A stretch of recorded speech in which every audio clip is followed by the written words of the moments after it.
Welcome to the How to Be Awesome at Your Job podcast, the show where brilliant professionals share how to sharpen the universal skills required to flourish at work. Enjoy more career fun, wins, meaning, and money with your host, Pete Makaitis.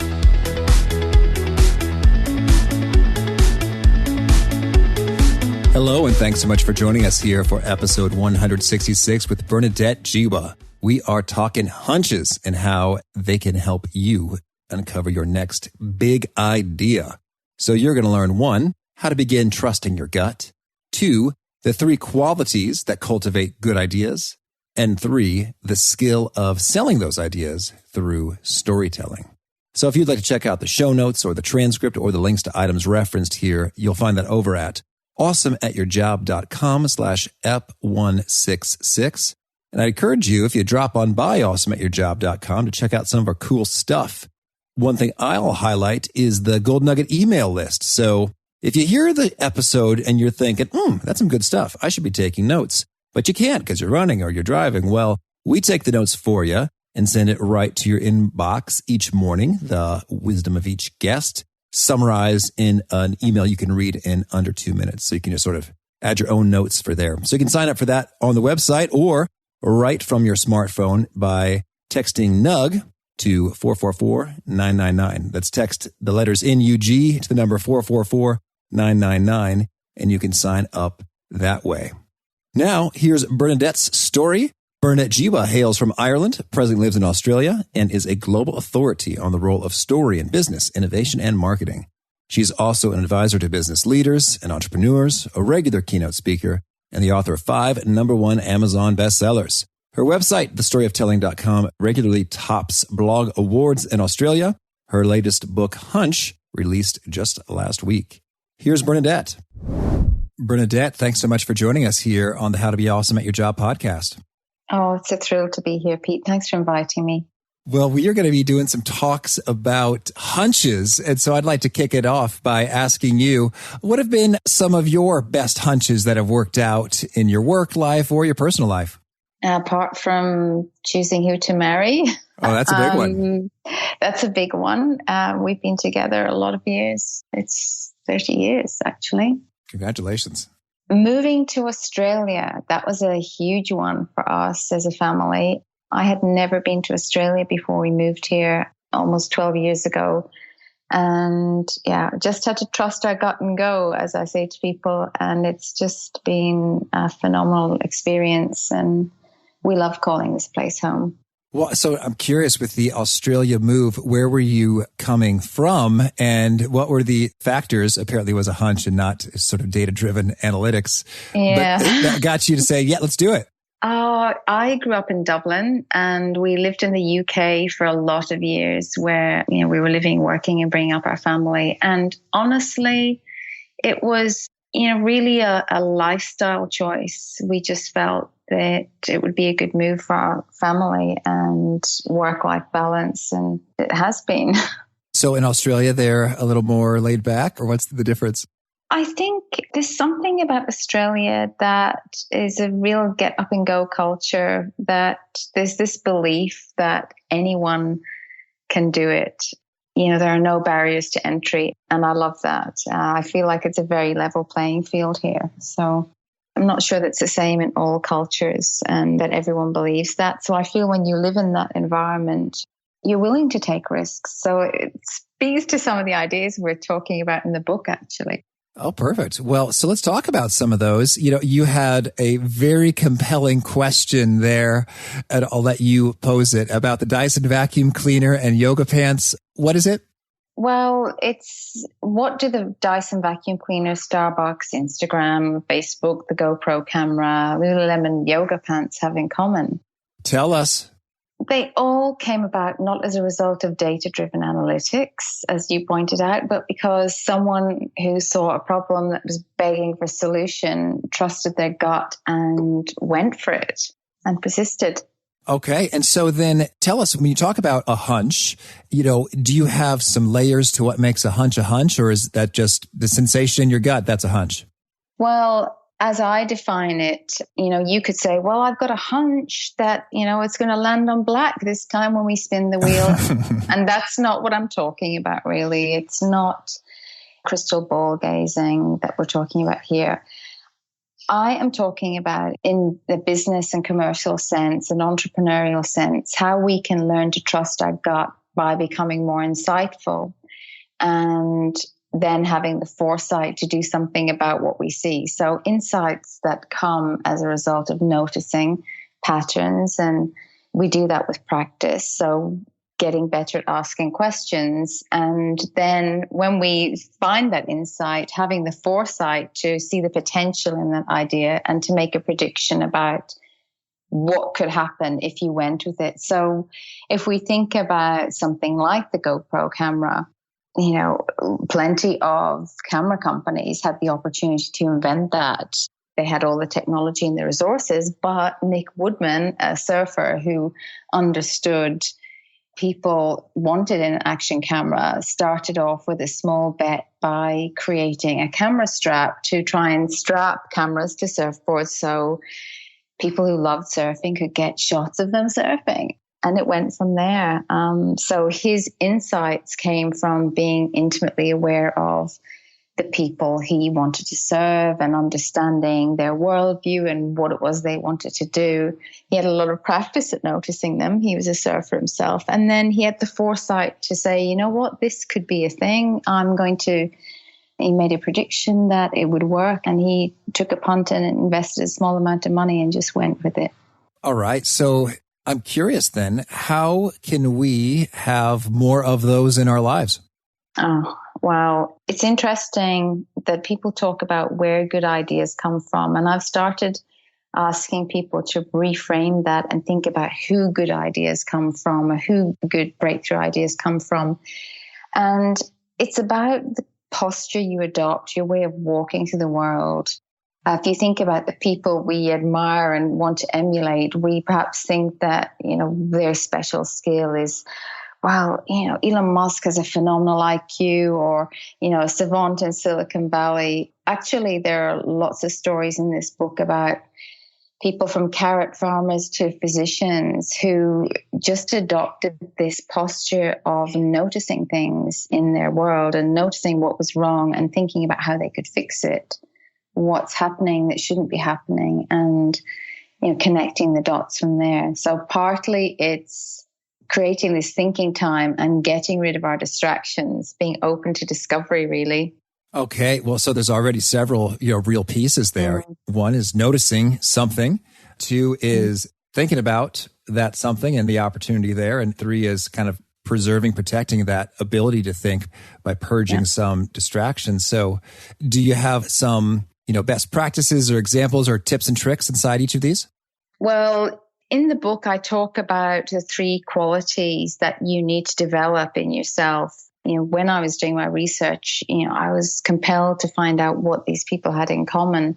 So they shared these 3 qualities, and we've all got access to this. So curiosity, this ability to notice problems that are begging for solution in the first place. And you can't fix the problem unless you can spot it. So, becoming more curious and asking more questions. And empathy is a big one I don't think we pay enough attention to, which is understanding why the idea will matter and become meaningful to people. It's, we all sort of fall in love with our own ideas.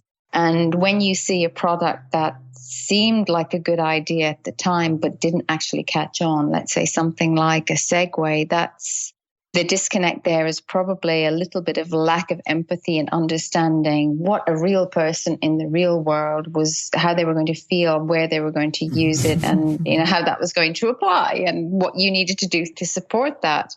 On the flip side of that, you think about Elon Musk and Tesla electric cars. It's not just enough to design the great car. You have to have the charging stations. You have to think about how people are going to use it to enable the idea to fly. And so then the third attribute quality you need to develop in yourself is imagination. And that's connecting the dots between this idea and what it will change in the world, and then sort of making a leap, really. without knowing for sure that it's true or it's going to work. Okay. Well, so then within these abilities or skills there, how do we kind of cultivate or grow or get more of each of them? Well, one of the things is to look up and get our heads out of our phones and stop walking everywhere with our earbuds in. It's so tempting, right? We want to optimize every minute of our day. So when I'm, heading to the gym in the morning, it's tempting to stick my earbuds in and listen to your podcast because I want to, get some insights from people who have been and done or gone there before me. And then I'm not allowing myself this thinking time. So that thinking time is really important.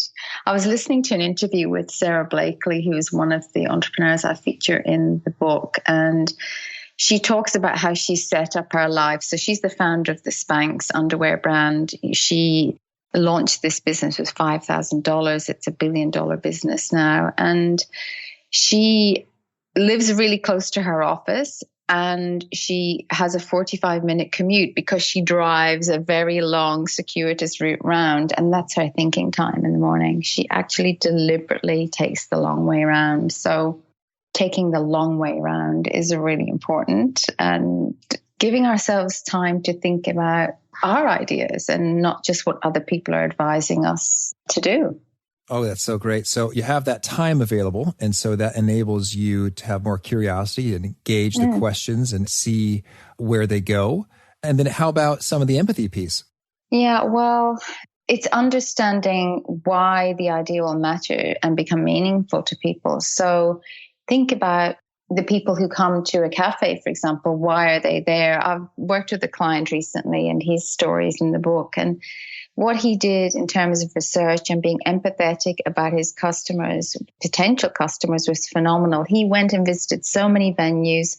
He sat in cafes and just overheard conversations, watched what people were doing, and tried to understand why they were in the cafe in the first place. Normally, why we're paying $4 or $5 for a coffee is not because we can prove that coffee tastes any better or has any better effect. There's something else happening there. And that understanding of people in context, in their context, not just your outside view of them, is how you can get better at that. It's, again, being observant, taking a step back, trying to understand.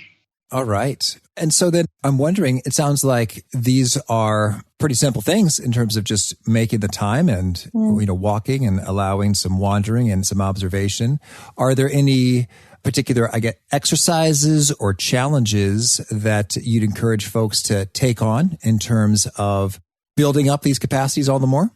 Yeah, it's a lot about asking questions. And that's something I've noticed that is coming up time and time again. There are more and more books recently about the importance of asking questions. And I don't think we do that enough. When was the last time we sat down and said to ourselves, well, what's happening there that shouldn't be? And what's not happening there that should be? Things like, I was on the tram the other day and I noticed a girl, she had her iPhone in one hand and she had a coffee in another, and then she wanted to get into her bag. And what she did with her phone was she stuck it under her bra strap. That's really interesting, isn't it? What sort of little hacks do people use? What shortcuts are they taking in their own lives? Things like, what IDEO, the design firm, have a great one, which is, talk to people about what's in their pockets or what's in their bags and listen to them. Why is it important to them? Why are they always carrying that thing? Or why is their bag a mess? How do they organize their lives? Things like that, this whole curiosity piece, and then trying to understand, make sense of the world, really. I think we're very, at the moment, obsessed with what's already known instead of wondering about what we don't know. Oh, intriguing. And I guess I'm wondering right now as we're talking, it seems like a number of these components are sort of physical products. I'd like to get your take in the world of maybe services or solutions, in the workplace or for a team. Does that change the game at all? Or are there different questions that can really spark some great things there? Again, it's about paying attention. a couple of the stories I talk about in the book are service-related, physicians who came upon scientific discoveries, but also who improved services to their patients because they were paying attention to what was happening in their practice, or actually what wasn't happening that should have been happening. Patients phoning up for appointments and not being able to get appointments, and asking the question, why is that broken? If something is happening over and over again that we don't like to see happening, or that people are unhappy about, why are we not finding a solution to that? Could be a small fix, and it often doesn't need to be a big fix. So the same applies in services. It's usually something that's broken that needs to be tweaked, and we can do it. All right. And I guess I'm wondering then on sort of like the service or human experience dimension, I think that asking questions really becomes so critical, because I think we often are not even aware that something is broken in the first place.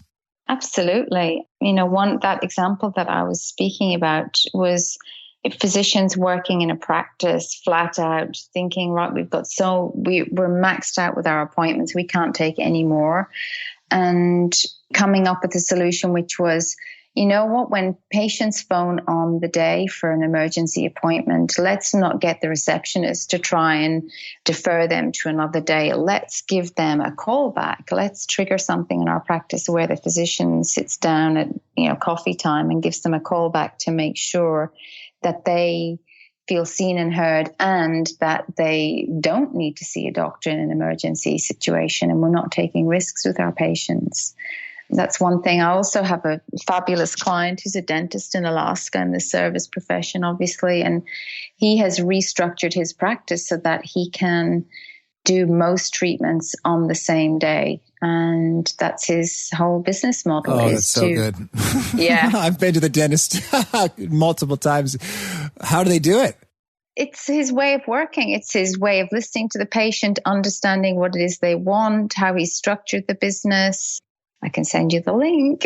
Oh, sure. It's just he's changed his business model, so that he's coming from a place of doing what's good for the patient and not just what's easy for the practice to do. Sometimes it's hard. He was telling me a story of a patient who came in at midday on a Friday and decided she wanted extra work done. And he had to look to his assistant and say, who wants to work overtime? Is anyone willing? So sometimes it's about being flexible, but he had to notice, to set that up, what he felt was broken in some aspects of the profession, or some things that he wanted to change before he could create that model, so we have to, again, have the foresight to make some kind of prediction about the ideal world people would love to live in. And, how excited were you when you heard about not having to return visits to the dentist? Well, it's definitely a differentiator, like in terms of, go once and then make another appointment and say, okay, I was sort of hoping to be one and done. So that's really cool. And now you also have a point about safety. Like, is it safe to try new things, and having that belief and that comfort? And I want to hear your take on safety. And I think sometimes the lack of safety is an illusion, like we're scared for no good reason. And I think other times, maybe in certain workplaces or cultures that are not as welcoming, it really might feel unsafe to propose something out there. So how should we think about that? I read this article recently about Elon Musk, and it talked about, one of his new ventures. And the commentator said, perhaps his greatest strength is that, he's fearless. And I don't buy into that at all. If you really care about bringing an idea to the world, you can't be fearless. You actually do care about the outcome. Those two things go hand in hand. So, yes, make small bets. And if you're in a workplace that's not allowing you to be the person you want to be and live your values, then I guess that may be the more risky thing, right? To squash what it is that is really important to you in terms of making a difference or creating progress. And then you can always try things at home, right? They say don't try it at home, but there's so many ways to make small bets nowadays. Can you give us some of those? Well, if you think about what we've all got access to, we've all got access to Etsy and Kickstarter and PayPal and things that would have cost us hundreds of thousands of dollars to set up years and years ago. We've all got access to WordPress and blogging platforms and Amazon Create Space. And there's absolutely no excuse for not having the ability to create and to put an idea out there. Okay. And inside sort of existing groupings and relationships and teams, I guess one option is to get out and get a new grouping, a team there. Are there any other sort of pro tips when it comes to introducing or suggesting we do a small test or we get some input? I'm wondering, when there are third parties of power and influence and authority, how do you recommend navigating that social element of this? Some of it's storytelling and showing examples about how other people have perhaps approached it. And then your ability as a storyteller to sell an idea is really important. And the other piece, again, back to empathy, is standing in the shoes of the person in the position of power and really trying to empathize with their challenges. What is it that's stopping you from getting them to a yes? Where's their fear? Because, sometimes those decisions, and often those kinds of no's, come from a place of fear or needing to protect something that's already existing. So empathy is a good one, and storytelling. We all need to cultivate that. Well, now we can have a whole nother episode about storytelling and your deep expertise there. But if you could indulge us with a couple perspectives on, in the realm of communicating hunches or new ideas, are there maybe just a couple pointers you might offer in terms of making for some great storytelling? Yeah, there are a couple of things you can do. I mean, one of the things, as I spoke about, is to look at what other people have done and communicate those to your team, help them to connect the dots between where they are and where they want to go. So one of the other things you can do is just sit with some questions. So talk about why we're here and how we're going to get to there, and is what we're going to do now going to get us to where we want to go. So showing examples and asking great questions. All right. Thank you. Well, Bernadette, tell me, is there anything else you really want to make sure to mention before we shift gears and hear about some of your favorite things? No, I don't think so. I think you've done a really good job of asking great questions. Oh, thank you. And that's one of the key things you want to do. So that's good news. Yeah. Well, for starters, how about a favorite quote, something you find inspiring?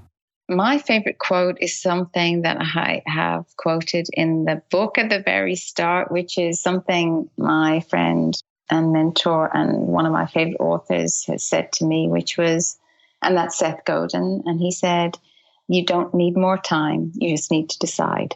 Beautiful. Thank you. And how about a favorite study or experiment or a bit of research? I am fascinated by the work of behavioral economists of all kinds, and Daniel Kahneman and Amos Tversky, and the book that came about as a result of their research, Thinking Fast and Slow. Another fascinating researcher in that field is BJ Fogg. If people don't know of his work, the Fogg behavior model, where he talks about triggers and motivation and ability. And actually, that's something that people could think about if they want to motivate teams of people to do something to get to yeses. Excellent. Yes. Oh, BJ Fogg is so good. I have shared his YouTube videos with my men's group and said, hey, what are some tiny habits we need to make here? So good. I feel like so many people have springboarded off his work to go on and create great careers, writing books and whatnot. And he's the source, but people don't know. Well, now we have a few thousand more are aware. BJ Fogg is so good. And we hope to have him soon on the show. Well, and so could you also share a favorite tool, something that you use frequently that you find helpful? Oh, can I say it's got to be my MacBook Air? Oh, it's certainly. got to be my MacBook Air. Yeah, I still have an Air. It must be 7 years old and I can't part with it, even though it really needs an upgrade. Yeah, I love it. And how about a favorite habit, a personal practice that helps you flourish? I do sprint cycle training, which is high intensity interval training on a bike. Yes, I am a fan of the high intensity intervals myself. Can you share perhaps what made you go this route and why you prefer it to a steady state? It's just, I feel like those 30 minutes are time well invested. It's quick, it's high impact, it's high energy. You feel so good afterwards. It's efficient, all of those things. The economy and, the payback you get, I think, are huge, and it gets you fit really fast. Perfect.